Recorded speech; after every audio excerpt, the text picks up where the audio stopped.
Welcome back to my channel পি&ডে vlog. তো আমি আবার চলে এসেছি মায়াপুরের ভ্লগের লাস্ট ভ্লগ নিয়ে। মায়াপুরের এটাই লাস্ট ভ্লগ আমার। তো আমরা মায়াপুর থেকে কোথায় কোথায় ইসকনের মন্দির থেকে বাইরে কোন কোন জায়গায় ঘুরতে গেছি আর কোন কোন মন্দিরে গেছি আমি সব ডেসক্রিপশন দেব এবং আপনারা শুনুন। আর আপনারা অবশ্যই মায়াপুর গেলে এই মন্দিরগুলো না ঘুরলে কিন্তু মায়াপুর ঘোরা ইনকমপ্লিট থাকবে। তো দেখুন আমি কোথায় কোথায় যাচ্ছি আমি সব আপনাদের দেখাচ্ছি এবং আপনাদেরকে ডিটেলসে বলবো যে এখানে কোন কোন মন্দির দর্শন করবেন। আমরা এখন আছি শ্রী চৈতন্য মহাপ্রভুর জন্মস্থানে, যেখানে জন্ম হয়েছিল। তো এইখানে এসছি। এবার এইখানে আমরা দেখলাম যে এইখানে একটা শিলা পাওয়া গেছে, যে শিলাটা এখানে মাটি খুঁড়ে মাটির নিচ থেকে পাওয়া গেছে। এইটা চৈতন্য মহাপ্রভু নিজে পুজো করতেন। এই শিলাটি এখনও রয়েছে বর্তমানে। আর এখানে দুটো শিব মন্দির আছে, মানে শিব ঠাকুর আছে। মন্দির একটা একটা ছোট শিব, একটা বড় শিব। তো ছোট শিব এখানে খুঁড়ে পাওয়া গেছে, আর বড় শিবটি এইখানে প্রতিষ্ঠিত করা হয়েছে। বড়টা হচ্ছে ক্ষেত্রপাল শিব আর ছোটটা হচ্ছে গোপেশ্বর শিব। তো ক্ষেত্রপাল শিব এখানে প্রতিষ্ঠিত আর গোপেশ্বর শিবকে খুঁড়ে পাওয়া গেছে, এই জানা গেছে। ভেতরে ফটোগ্রাফি অ্যালাউ নেই, তাই দেখাতে পারলাম না। এরপর আমরা পৌঁছে গেলাম শ্রীনিবাস অঙ্গন। তো এই হচ্ছে শ্রীনিবাস অঙ্গনের মন্দির। চলুন আমরা ভেতরে যাই। এবারে ভেতরে গিয়ে আমরা দেখি যে এখানে কি কি আছে আর আমরা এখানে কি কি জানতে পারবো নতুন কথা। চলুন যাওয়া যাক।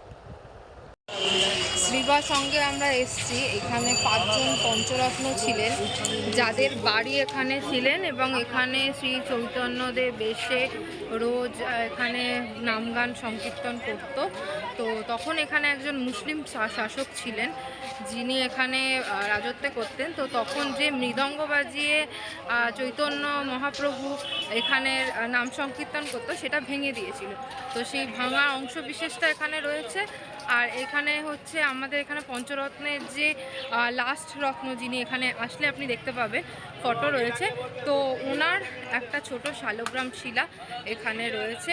এখানে যখন নগর কীর্তন হয় তখন এখান থেকে একটি করে মূর্তি নিয়ে বাইরে বেরোনো হয়।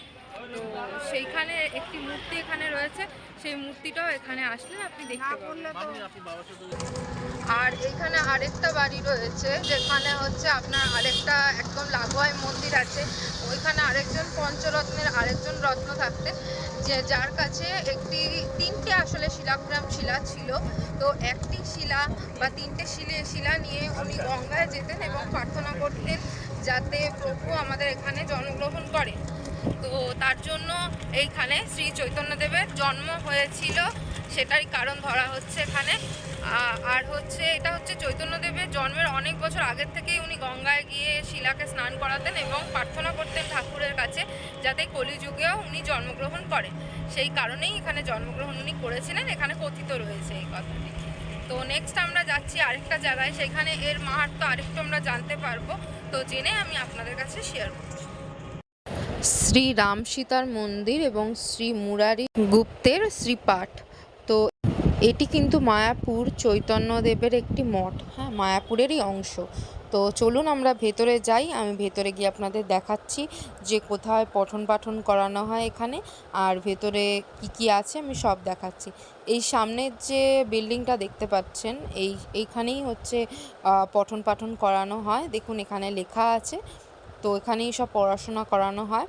তো এবার আমরা এগিয়ে যাচ্ছি একটা মন্দিরের দিকে। আমি ডিটেলসে আপনাদের এই মন্দির সম্পর্কে বলবো। আপনারা দেখুন কি সুন্দর কারুকার্য করা মন্দিরটা। তো এই মন্দিরে এবার আমরা যাব। আর এখানে অবশ্যই ফটোগ্রাফি অ্যালাউ নেই, আমি আপনাদের আগেই বলে দিচ্ছি। তো ফটোগ্রাফি অ্যালাউ নেই, তাই আমি আপনাদেরকে দূর থেকেই মন্দির দেখিয়ে পুরোপুরি ডেসক্রিপশন দেব। আপনারা যখন আসবেন তখন ভেতরে প্রভুর দর্শন করবেন। এই পেছনে যে মন্দিরটি দেখতে পাচ্ছেন, এই মন্দিরটি হচ্ছে এখানকার মন্দির একটা। তো খুব নামকরা মন্দির। এটা হচ্ছে প্রভুপাদের গুরুদেব যিনি ছিলেন, যিনি ইসকন মন্দির প্রতিষ্ঠাতা বা প্রচার করেছিলেন, তার গুরুদেবের এখানে মন্দির। তো এখানে দুরকমভাবে প্রচার কার্য চলেছিল। একজন হচ্ছে ইন্টারন্যাশনালভাবে প্রচার করেছিল, যার নাম প্রভুপাদ, আপনারা সবাই জানেন। আরেকজন শিষ্য ছিলেন, ওনার নামটা আমি আপনাদের বলে দিচ্ছি পরে। তো উনি এইখানে থেকে প্রচার করেছেন, যেটাকে বলা হচ্ছে গৌড়ীয় প্রচার। মানে আমাদের যেহেতু এইখানে মানে আমাদের ইন্ডিয়া থেকে উনি প্রচার করেছেন, সেহেতু এটা গৌড়ীয় প্রচার আর ওটা ইসকনের প্রচার হয়েছে। তো ওনার নামটা আমি আপনাদেরকে বলে দিচ্ছি। ভক্তি সিদ্ধান্ত প্রভুপাদ ছিলেন আমাদের প্রভুপাদের গুরুদেব, যার নাম আমি বললাম পরে আপনাদেরকে বলবো। তো এইখানে আমরা একটা চাঁদকাজির গল্প শুনেছি, যে চাঁদকাজি আপনাদের মানে নগর কীর্তনকে একদমই সাপোর্ট করতো না, তাদেরকে মারধর করতো। তো পরবর্তীকালে একদিন নিজে উনি বেরিয়েছিলেন চৈতন্যদেব, তো ওখান থেকে চৈতন্যদেবের সামনাসামনি চাঁদকাজি হয়েছিলেন। তো উনি কিন্তু মহাপ্রভুকে কিছু বলতে পারলেন না, এবং উনি পরবর্তীকালে চাঁদকাজি নিজেই এসছিলেন মহাপ্রভুর সাথে দেখা করতে, এবং ওনাকে দেখে উনি এতটাই আপ্লুত হয়ে পড়েছিলেন যে উনি গৌড়ীয় সমাজকে একটি মোহর দিয়েছিলেন, যেই মোহর আপনারা যেখানে যাবেন, গৌড়ীয় সমাজের লোক যেখানে যাবে সেখানে কেউ তাদেরকে আটকাতে পারবে না। এবং পরবর্তীকালে উনি মৃত্যুসজ্জায় বলেছিলেন ওনাকে কবরস্থ করার পর যাতে চৈতন্যদেব মহাপ্রভু যেন যান ওনার কবরে। তো পরবর্তীকালে চৈতন্য মহাপ্রভু গেছিলেন এবং ওখানে একটা গাছ পুঁতেছিলেন, সেই গাছটা আমরা দেখব একটু পরে। চলুন দেখাচ্ছি আপনাদের। এই হচ্ছে সেই গাছ যেখানে চাঁদকাজির কবরের ওপর প্রভু গাছ পুঁতেছিলেন, সেই গাছটি এটা। চাঁদকাজি হচ্ছে সেই রাজা, যে মুসলিম রাজা চৈতন্যদেবের মৃদঙ্গ ভেঙে দিয়েছিলেন, নাম সংকীর্তন বন্ধ করে দিয়েছিলেন। আমার পিছনে যে মন্দিরটা দেখতে পাচ্ছেন, এটা হচ্ছে জগন্নাথ দেবের মন্দির। এই জগন্নাথ দেব হচ্ছে 180 বছর পুরনো মূর্তি। এটা হচ্ছে পুরীর যে আমাদের যে মূর্তি চেঞ্জ হয়, মানে আমাদের যে প্রাণ প্রতিষ্ঠা হয়, নতুন বিগ্রহ তৈরি হয়, সেই বিগ্রহই মাটির নিচে সমাধিস্থ করা হয়। তো এর ফলে স্বপ্নাদেশ পেয়ে এইখানে সেই মূর্তিটিকে প্রতিস্থাপন করা হয়, আবার পুনরায় প্রতিস্থাপন করা হয়। প্রতিস্থাপন করার পর এই মূর্তি এখানে এখন পুজো হয়। তো এই মূর্তির যে পাগড়ি তৈরি করেন, তার সাথে আমি কথা বললাম, সেই আমাদের আসলে গাইড। তো উনি বললেন যে এই মূর্তিটা আমাদের মানুষের স্কিন যতটা না সফট হয়, তার থেকেও বেশি সফট। আর প্রত্যেক বছর এটাকে ফার্স্টে নর্মালভাবে রং করা হয় না, এটাকে ফার্স্টে আপনার কাপড় দিয়ে জড়ানো হয়, একটা প্রলেপ দেওয়া হয়, তারপরে মাটির প্রলেপ দিয়ে প্রাইমার করে তার উপরে রং করা হয়। তো বিগ্রহটা খুবই সুন্দর, কিন্তু এখানে ফটো তোলা বারণ আছে। আপনারা পারলে একবার এসে ওখানে দেখবেন, খুবই ভালো লাগবে আপনাদের। আমরা এখন চলে এসেছি সীমান্ত দ্বীপে, এবং সীমান্ত দ্বীপ কেন এখানে নামকরণ করা হয়েছিল তার ফুল ডেসক্রিপশন আমি আপনাদের দিচ্ছি। এখানে ঝর্ণার এত আওয়াজ যে আমি এখানে কিছু কথা রেকর্ড করেছিলাম, কিন্তু আপনারা সে কথা শুনতে পাবেন না। তাই আমি আপনাদেরকে আবার বলে দিচ্ছি যে এইখানে জায়গাটার নাম কেন সীমান্ত দ্বীপ রাখা হয়েছে।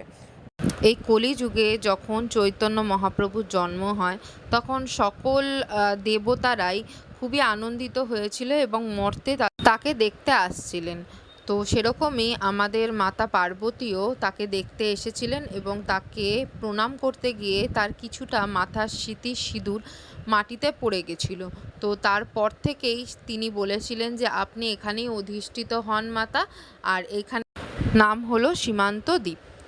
এরপরে পার্বতী কী করে মর্তে আসলো, এই কথাটা আমাদের মাথায় আসছে। তো চলুন আমি আপনাদেরকে বলছি। এই যে আপনারা যে গাছটা দেখতে পাচ্ছেন, এই যে পেছনে গাছটা বড়, এই গাছটার এখানে তপস্যা করেছিলেন মহাদেব শ্রী চৈতন্যদেব দর্শনের জন্য। তো এখানে তপস্যা করার পর তিনি দূর থেকে শ্রী চৈতন্যদেবকে দেখে খুব আনন্দিত হয়ে স্বর্গলোকে গিয়ে খুবই আনন্দিতে নাচানাচি করছিলেন। তখন মাতা পার্বতীও বললেন যে আমিও তাকে দর্শন করব। তখন মহাদেব বললেন যে ঠিক আছে, আপনি যান, তাহলে গিয়ে ওখানে তপস্যা করলে অবশ্যই আপনি দেখা পাবেন চৈতন্য মহাপ্রভুর। তো তখন মাতা পার্বতী চলে আসলেন এখানে, এবং এখানে তপস্যা করার পর উনি চৈতন্যদেবের দর্শন পেলেন, এবং দর্শন পাওয়ার পর উনি যখনই প্রণাম করতে গেলেন, তখন কিন্তু ওনার মাথার কিছুটা সিঁদুর মাটিতে পড়ে যান, এবং এবং নাম হলো সীমান্ত দ্বীপ, সেটা আমি আপনাদেরকে আগেই বলেছি। এবং কলিযুগে শ্রী চৈতন্যদেবকে দেখার জন্য সকল স্বর্গীয়বাসী মানে সকল দেবদেবী শ্রী চৈতন্যদেবের দর্শন লাভ করেছিলেন। এখানে একটি শিলা স্থাপন করা হয়েছে, এইটি হচ্ছে যেখানে মহাদেব বসে ধ্যান করেছিলেন সেই গাছের তলা থেকে পাওয়া গেছে। তো আজকের মতো ঘোরাঘুরি শেষ, এবার আমাদের রাত্রিরে ডিনারের টাইম হয়ে গেছে, আমরা চলে গেলাম খেতে। তো খাবারে কি কি আছে বলে দিচ্ছি। ভাত, একটা হচ্ছে পকোড়া টাইপসের দিয়েছে ভাজা, ডাল, 2 রকমের তরকারি, মিষ্টি, পাঁপড় আর তার সাথে আরেক রকমের তরকারি। তো আজকে আমাদের লাস্ট ডে, কালকে আমরা চলে যাচ্ছি আবার বাড়িতে, আবার পরে নিশ্চয়ই আসবো মায়াপুরে। তো আপনাদের সাথে দেখা হবে। আজকে আমাদের মায়াপুরের লাস্ট দিন, তো আমরা এখন চেক আউট করে বেরিয়ে পড়েছি। এবার আমরা এখানে ক্যান্টিনে কিছু খাওয়া দাওয়া করে আস্তে আস্তে আমরা স্টেশনের দিকে রওনা দেব। তো আমরা এখন যাচ্ছি একটুখানি ক্যান্টিনের দিকে। আমাদের রুম অলরেডি ছেড়ে দিয়েছি, 8টার সময় চেক ইন আর 8টার সময় চেক আউটের রুম আছে এখানে। তো 8টার সময় আমরা বেরিয়ে গেছি। ভোরবেলায় গেছিলাম আমরা একটুখানি মন্দির প্রাঙ্গণে, তো এখন আবার একবার যাব মন্দিরে। যাওয়ার পর তারপরে আমরা একটুখানি ঘুরে ফিরে ঠাকুরকে প্রণাম করে আমরা ক্যান্টিনে খেয়ে দিয়ে বেরিয়ে যাব স্টেশনের দিকে।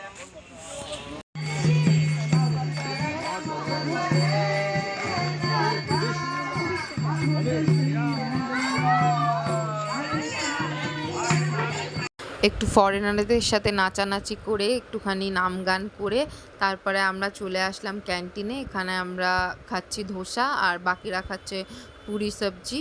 তো খুবই ভালো এইখানটা, রেস্টুরেন্টটা খুবই সুন্দর করেছে।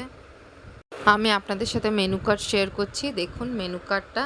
আপনারা এখানে আসলে এখানে খেতে পারেন, আর খাবার ভালো আর টেস্টি। আমাদের এখানে যেরকম ধোসার ভেতরে আলু পুর দিয়ে দেওয়া হয়, এখানে কিন্তু তা না, আমাদের এখানে আলু কিন্তু আলাদা দেওয়া হয়, মানে ইস্কনের মধ্যে। তো খাওয়া দাওয়া শেষ করে আমাদের টোটো চলে আসলো। এবার আমরা আস্তে আস্তে টোটোতে উঠে গেলাম, উঠে এবার আমরা রওনা দেব স্টেশনের দিকে। তো ঘোরা কমপ্লিট হয়ে গেল প্রায়। এবার আমরা আস্তে আস্তে এগোচ্ছি আমাদের আবার নিজস্ব গন্তব্যের দিকে। রোজকার লাইফ আবার আমাদের স্টার্ট হয়ে যাচ্ছে। খুব ভালো ছিলাম, খুব আনন্দে ছিলাম ঠাকুর দেবতাকে নিয়ে। আবার নিশ্চয়ই আসবো শান্তির খোঁজে, এখানে তো আসতেই হবে বারবার। তো চলুন এবার আমি আপনাদের আরেকটা রাস্তা দেখাচ্ছি কোথা দিয়ে যাওয়া যায়। আমাদের মায়াপুর ট্যুর আজকে শেষ হয়ে গেল, আমরা এবার চলছি বাড়ির পথে। আমরা এখন যাব কৃষ্ণনগর স্টেশন। আমরা অলরেডি টোটোতে উঠে গেছি, আমরা এখান থেকে ডাইরেক্ট টোটো পেয়ে গেছি। তো আমরা এই টোটো করে এখন চলে যাব কৃষ্ণনগর স্টেশন। তো স্টেশন থেকে তারপরে বাড়ি। আপনারা যদি আমাদের মতো মন্দিরের বাইরে ট্যুর করতে চান, মানে মন্দিরের বাইরে যেই মন্দিরগুলো আমরা ঘুরেছি সেগুলো ঘুরতে চান, তো সেইগুলো ডেসক্রিপশনে আমি আপনাদেরকে সব বলে দেবো।